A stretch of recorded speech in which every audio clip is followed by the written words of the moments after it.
我哋3位絕食者唔係攞我哋條命去教飛，我哋都會量力而為。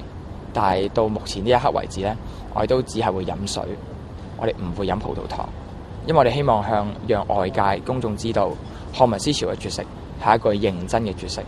我哋希望透過呢一個絕食，去令到大家可以重新去喚醒翻對於雨傘運動嘅關注。Hello， 大家好。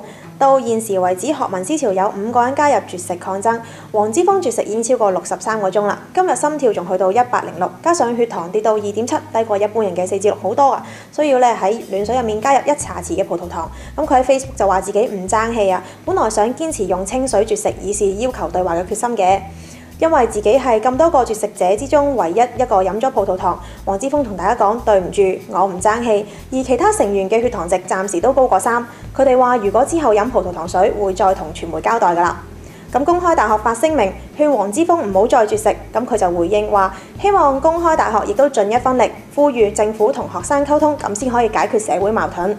網民就話：之鋒你唔使道歉㗎，因為你冇欠到香港人啊，已經幫大家做咗好多㗎啦，所以一定要保重身體啊！亦都有人話我哋要一齊諗辦法，令到學生唔使再絕食落去，因為見到佢咁真係好心痛啊！講住咁多先啦，陣間見，拜拜。